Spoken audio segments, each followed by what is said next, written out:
दोस्तों आज के वीडियो में हम देखेंगे ईसीजीसी पीओ के बारे में, क्योंकि काफ़ी सारे लोग हमने ईसीजीसी पीओ का भी सैलरी स्लिप का वीडियो डाला था। उसके अंदर बहुत सारे लोगों के कमेंट आए थे कि क्या इसकी ट्रांसफ़र पॉलिसी रहती है, प्रमोशन पॉलिसी क्या रहती है। वेज रिवीजन का तो मैंने उस वीडियो के अंदर आपको बता ही दिया था, लेकिन और भी काफ़ी सारी चीज़ें जो हैं वो इस वीडियो के अंदर मैं आपको बता रहा हूँ। टॉपर टॉक लाने का हम कोशिश कर रहे हैं। नेक्स्ट वीक तक टॉपर टॉक जो है वो हमारे चैनल पे आ जाएगा। पूरी कोशिश रहेगी हमारी, अगर जब तक कोई एक्सेप्शनल कोई चीज़ नहीं रहती, हम पूरी कोशिश में लगे हुए हैं कि टॉपर टॉक मिल जाए ईसीजीसी पीओ का।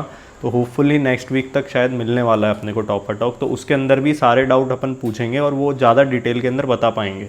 लेकिन अभी फॉर्म फिलिंग चालू हो गई है, तो बच्चे इस कन्फ्यूजन में है कि हम फॉर्म फिल करें या नहीं करें। तो इसीलिए ये वीडियो मैं आपके सामने आज लेके आया हूँ। इसके अंदर हम देखेंगे कि ईसीजीसी पीओ के क्या प्रोज एंड कॉन्स रहते हैं, इनकी ट्रांसफ़र पॉलिसी, वर्क पॉलिसी वगैरह कैसे रहती है, वो सारी चीज़ें हम इसके अंदर देखेंगे। देखो, सबसे पहले ईसीजीसी क्या होता है, एक तरीके से export credit guarantee corporation of India इसका फुल फॉर्म है। ये एक तरीके से फुली ऑन्ड गवर्नमेंट का इसके अंदर पूरा शेयर है और एक तरीके से सरकारी तंत्र जैसा रहता है, वैसे ही वर्क करता है। इसका मेनली जो काम रहता है एक्सपोर्ट को प्रमोट करने का रहता है। उसके अलावा अगर हम देखें तो इनका एक्सपोर्टर को क्रेडिट रिस्क इंश्योरेंस ये लोग प्रोवाइड करते हैं। और अगर हम इनकी जॉब प्रोफाइल देखें तो जॉब प्रोफाइल क्या रहती है, डिपार्टमेंट टू डिपार्टमेंट वेरी करती है, लेकिन मैक्सिमम चांसेस आपके ही रहते हैं कि ब्रांच में पोस्टिंग आएगी। और ब्रांच के अंदर आपका जो काम रहता है वो क्रेडिट लिमिट की एप्लीकेशन को प्रोसेस करने का काम रहता है और उनको पॉलिसीज़ इशू करने का काम रहता है जो एक्सपोर्टर रहते हैं उनको। अब ये थोड़े से टेक्निकल टर्म जो अनएम्प्लॉयड यूथ है, जिन्होंने अभी तक कहीं जॉब नहीं करी, उनको सुनने में लग रहे होंगे तो ऐसा लग रहा होगा ऐसा क्या काम है, लेकिन इतना डिफिकल्ट कुछ भी नहीं होता है। आपकी जब जॉब लगना मुश्किल होता है गवर्नमेंट, लेकिन गवर्नमेंट के अंदर जाके काम करना इतना डिफिकल्ट नहीं होता। अगर आपका नॉन बैंकिंग सेक्टर है तो काफ़ी चीज़ें आपके लिए स्मूथ बन जाती है। अब अगर हम देखें इनकी इनिशियल पोस्टिंग, तो पोस्टिंग इनके लिए इनिशियली नहीं, लाइफ टाइम के लिए सबसे बड़ा फ़ायदा रहता है, क्योंकि पोस्टिंग इनकी मेट्रो या अर्बन सिटी के अंदर ही आती है। इसमें ऐसा नहीं है कि इंटीरियर कहीं रूरल एरिया के अंदर आपको उठा के डाल दिया, जैसे बैंकिंग वगैरह में रहता है इनिशियल लेवल पे। या फिर जैसे जो ट्रांसफ़र पॉलिसी भी इनकी है वो भी ये है कि एक जगह आपकी पोस्टिंग हो गई तो आप लगभग 4-5 साल जो है वो उसी जगह रह सकते हो। आपका ऐसा नहीं है एक बार ऑफिस में एक जगह ट्रांसफ़र हो गया फिर दूसरे ऑफिस में हो गया, क्योंकि इतनी ब्रांचेस इनकी एक सिटी में रहती ही नहीं है। तो जैसे हम नॉर्मल बैंकिंग में या कहीं और जगह भी आप देखेंगे कि एक ब्रांच से दूसरी ब्रांच में आपको हर 6-6 महीने में ट्रांसफ़र कर दिया जाता है, लेकिन ईसीजीसी में ये सब चीज़ें आपको देखने को नहीं मिलेगी। आप एक जगह एक शहर के अंदर 5 साल तक लगभग सेटल हो सकते हैं, फिर आप दूसरे ट्रांसफ़र के लिए अपना अप्लाई कर सकते हैं जिस भी सिटी में आपको जाना है वहाँ के लिए। उसके अलावा हम अगर इनकी देखें कि जॉब टाइमिंग क्या रहती है, तो जॉब टाइमिंग के अंदर आपको ये समझना पड़ेगा कि 8 घंटे का इनका वर्किंग आवर रहता है प्रॉपर। सुबह 9:30 से 10 के बीच आपको ऑफिस जाना होता है और शाम को 6:30 बजे तक आप ऑफिस लीव कर सकते हैं।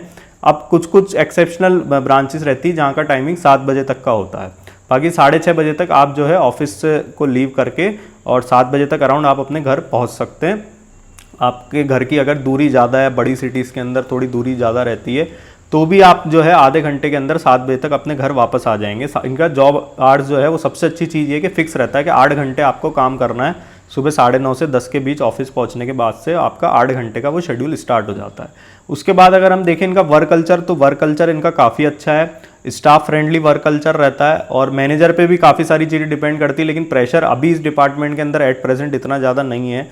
तो अब मैनेजर के ऊपर ही प्रेशर नहीं आएगा तो फिर वो नीचे भी प्रेशर जो है डिलीवर नहीं करता अपने स्टाफ को। तो ओवरऑल जो वर्क कल्चर रहता है इनका काफ़ी स्टाफ फ्रेंडली रहता है। इसके अलावा अगर हम बात करें तो पब्लिक डीलिंग इनको ना के बराबर करनी पड़ती है। जैसे कोर बैंकिंग में या एलआईसी के अंदर जैसे हमने देखा कि पब्लिक डीलिंग रहती है, यहाँ पे पब्लिक डीलिंग ना के बराबर करनी पड़ती है।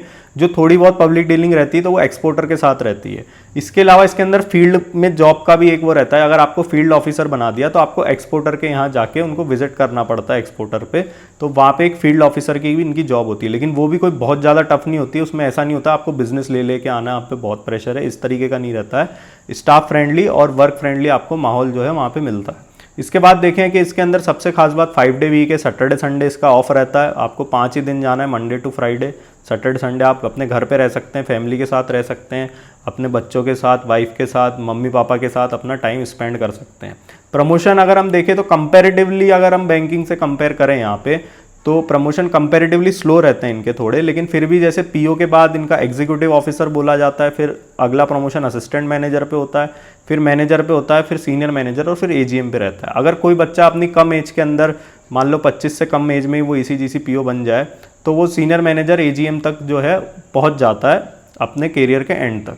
और दूसरी चीज़ इसके अंदर ये है कि जो नाम है इनके असिस्टेंट मैनेजर, जैसे बैंक में तो पीओ को स्टार्टिंग के अंदर जब वो प्रोबेशन कंप्लीट होता है तो असिस्टेंट मैनेजर भी उसको कई बैंकों में बोला जाता है, लेकिन यहाँ पे जो है इन टर्म्स पे आप ना जाएं, क्योंकि जो पीओ की मैंने सैलरी स्लिप का वीडियो बनाया था वो ऑफिसर लेवल की पोस्ट का, उसके अंदर ही आपने देखा होगा कि इनका जो वेज रिविजन चलता है वो एलआईसी के बराबर चलता है। तो वहाँ पे मैंने आपको बताया था कि अभी इनका वेज रिवीजन होने वाला है, तो अभी भी इनकी सैलरी ख़राब नहीं है, काफ़ी अच्छी सैलरी है इनकी।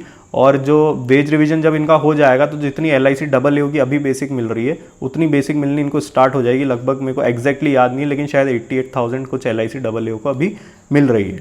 इसके बाद अगर हम देखें कि लोन फैसिलिटी का काफ़ी लोगों का क्वेश्चन आ रहा था कि लोन फैसिलिटी क्या मिलती है इनको, तो लोन फैसिलिटी के अंदर इनको जैसे बैंकिंग में और दूसरे डिपार्टमेंट में रहता है कि आपको कम इंटरेस्ट रेट पे आपको लोन मिल जाता है सिंपल इंटरेस्ट पे, लेकिन यहाँ पे इंटरेस्ट सब्सिडी मिलती है, एक टर्म होता है। अभी एग्जैक्ट कितना रहता है ये तो अभी पता नहीं है, लेकिन इंटरेस्ट सब्सिडी इनको मिलती है जिनसे हमने पूछा था, तो बेनिफिट तो आपको मिलता है लोन फैसिलिटी का। और अगर इसके अलावा आपको और कोई डाउट है तो नीचे कमेंट बॉक्स में टाइप करें और हमारी चैनल को लाइक शेयर सब्सक्राइब करें। आप लोग का बहुत बहुत धन्यवाद।